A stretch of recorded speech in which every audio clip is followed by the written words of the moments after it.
우리가 신앙의 여정을 걸어가다 보면 주님이 얼굴을 감추시는 것 같은 때가 있습니다. 또 그분의 임재가 전혀 느껴지지 않고 처음 주님과 사랑에 빠졌을 때 느꼈던 애절함과 달콤함이 더 이상 느껴지지 않을 때도 있습니다. 이러한 상태는 매우 당황스럽고 싫지만 이런 계절은 분명히 있습니다. 그러나 우리는 예수님이 얼굴을 잠시 숨기신 것은 사실이지만 완전히 떠나버리신 것은 아니시라는 사실을 알아야 합니다. 예수님은 내가 결단코 너를 버리거나 떠나지 아니하리라 약속하셨습니다. 주님의 사랑은 언제나 변함없는 사랑입니다.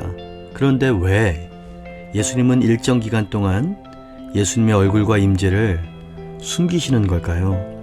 오늘은 그 이유를 함께 알아가기 원합니다. 오늘 본문을 보면 솔로몬은 자신의 포도원을 우리의 포도원이라 칭합니다. 신랑 되신 예수님이 신부된 우리와 함께 일구어 왔던 사랑의 포도밭을 말하는 것이죠. 그런데 이 사랑의 포도밭에서 예수님과 우리들 사이에 성숙한 사랑의 관계, 영적으로 풍성한 열매가 맺힐 때가 되었음에도 열매를 맺지 못하게 하는 방해꾼이 존재한다 라고 하는 얘기를 솔로몬이 기록하고 있습니다. 그것을 솔로몬은 우리의 포도원을 허는 작은 여우가 있으니 그 작은 여우를 잡아라 라고 표현하고 있는 것이죠.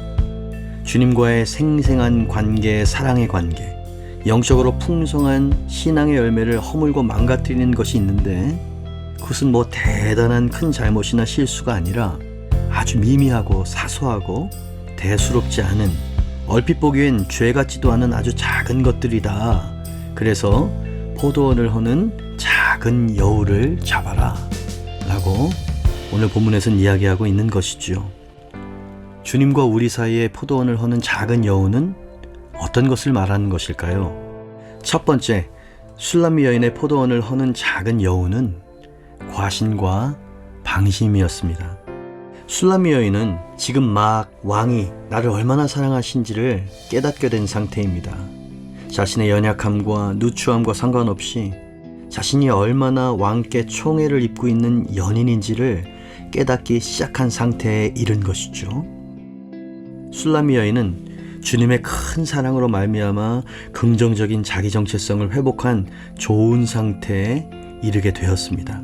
그러나 주님으로부터 그러한 큰 사랑을 받고 있다고 해서 과신하거나 방심하는 마음을 가져선 안 되는 것을 이 여인은 몰랐던 것입니다. 주님이 나를 사랑하시니까 이 정도는 괜찮을 거야. 나를 위해 목숨을 버리신 예수님이신데 이 정도는 이해해 주시지 않겠어? 그간 열심히 달려왔으니 이제 조금 누워서 쉬었다 가도 별 문제는 없을 거야. 이것이 방심하고 과신하는 마음입니다. 그런 마음이 생길 때 우리는 주님을 내 마음으로 사랑하는 마음도 있고 주님을 더 알고 더 잘 섬기고 싶은 열망도 있지만 주님 못지않게 아니면 주님보다 더 사랑하는 무언가가 마음속에 자리하기 때문에 늘 중간 어딘가에서 머뭇거릴 뿐 일어나 주님과 함께 나아가지 못하게 되는 그런 지경에 빠지곤 하죠. 예수님은 우리를 질투하시기까지 사랑하시는 우리의 신랑이십니다. 우리의 사랑을 얻기 위해서 생명까지 버리신 예수님이십니다. 그래서 주님은 우리와의 달콤한 임재를 거두심으로써 주님 이외에 다른 것을 통해 얻는 즐거움을 제거하려 얼굴을 감추시게 된다는 얘기죠. 술람미 여인의 포도밭을 허는 두 번째 작은 여우는 두려움이었습니다. 술람미 여인은 여태껏 스스로를 바라볼 때 하나님 앞에 죄가 많고 어둡고 추하기만 하다고 생각했지만 그 마음 안에 사랑을 깨닫게 된 후로 자기 정체성을 제대로 알게 되었을 뿐 아니라 그것을 인정하게도 되었습니다. 그런데 오늘 말씀에서 술람미 여인은 여지껏 사랑이 가득한 모습으로 다가오시던 왕이 아닌 영적 충만의 자리, 더 성숙한 자리까지 이르는 여정을 방해하는 수많은 문제들과 악한 영들의 저항과 싸우시며 달려오시는 강한 왕의 모습을 뵙게 되었던 것이죠. 그 모습을 보니 술람미 여인의 마음속에는 그 신랑을 따라가는 길이 평탄하지만은 않겠다 하는 두려움이 생겼던 겁니다. 사랑하는 주님을 따라 일어나 달려가고 싶은 갈망은 있지만 즉 주님 안에 있는 완전한 기쁨과 영적인 성숙에 대한 갈망은 있지만 그곳에 도달하기 위해 치러야 될 대가를 두려워하는 마음도 이 여인 안에 있었던 것입니다. 그래서 이 여인은 신랑의 초청을 거절했던 것입니다. 주님께서 2번이나 일어나서 함께 가자라고 요청하셨는데도 이 여인은 아닙니다. 여기 당신과의 친밀하고 달콤한 이 자리로 돌아와 주세요 라고 말했습니다. 즉, 이 여인은 더 깊은 여정으로 가는 것이 싫었습니다. 주님의 사랑이 포도주같이 달콤한 자리에서만 주님을 만나고 싶었던 것이죠. 그러나 주님은 이 여인이 원하는 그 자리에서는 더 성숙해지거나 더 깊이 있게 예수님을 알 수 없다는 것을 잘 알고 계셨습니다. 그렇기에 일어나서 함께 가자.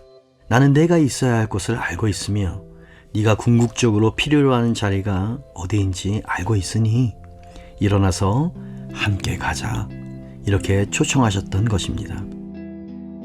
함께 가자는 초청을 거절한 이 여인에게서 예수님은 얼굴을 감추셨습니다. 주님과의 달콤한 시간 속에 우리가 배우게 되는 것은 주님의 임재와 주님의 날개 그늘 아래 있는 것이 얼마나 달콤하고 좋은가 하는 것입니다. 그러나 언제까지 왕의 식탁에 앉아 있을 수만은 없는 것이죠. 주님께서 이끄시는 길은 결코 푹신한 침대가 아닙니다. 주님의 길은 분명 십자가의 길이고 가시밭길인 것 맞습니다. 그러나 우리 주님은 사망 권세를 깨뜨리시고 이기신 승리의 왕이십니다. 그분이 오라 하시는 길은 분명히 승리의 길이고 더 풍성하고 좋은 길임을 담대한 믿음을 가지고 따라 나서야만 하는 것입니다. 여러분과 주님 사이에 포도원을 허는 작은 여우는 무엇입니까? 우리는 그 작은 여우를 몰아내야 합니다.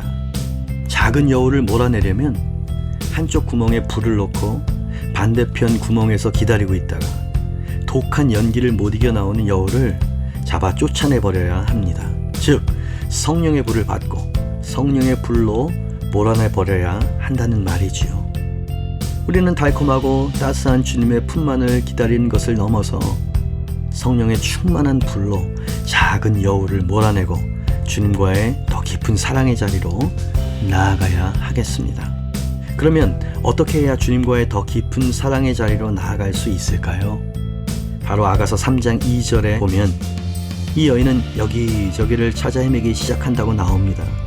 자신의 처지가 얼마나 비참한지를 처절하게 깨닫게 되었던 것이죠. 우리도 이 여인처럼 해야 합니다. 머물러 앉아있던 자리에서 일어나 그분을 찾고 그분을 따라가겠노라고 고백하십시오. 이제 더 이상 내게로 돌아오세요 라고 말하지 않겠다고 기도하십시오. 이제는 제가 주님과 함께 일어나 가겠습니다 라고 고백하십시오.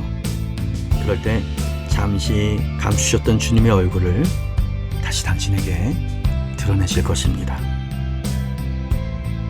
오늘 우리가 나눈 이 말씀을 마음속에 새기면서 같이 한번 기도하기를 원합니다. 사랑하는 예수님, 주님과 함께 일궈온 우리의 포도원을 허는 작은 여우가 있음을 일깨워 주셔서 감사합니다. 주님의 사랑을 당연시 여겼던 과신과 방심, 나를 취하기 위해 치열한 대가를 치르신 주님처럼 대가 지불하기를 피하고 싶었던 두려움이 포도원을 허는 작은 여우였음을 깨닫습니다. 나의 사랑, 나의 예수님, 오늘 저는 머물러 앉아있는 자리에서 일어나 주님을 따르기로 결단합니다. 내게 와주세요 라고 말하기보다 일어나 주님께로 가겠습니다 외치고 따르는 제가 되기로 결단합니다.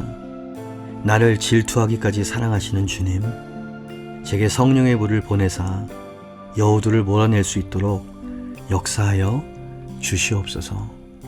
예수 그리스도의 이름으로 기도합니다. 아멘.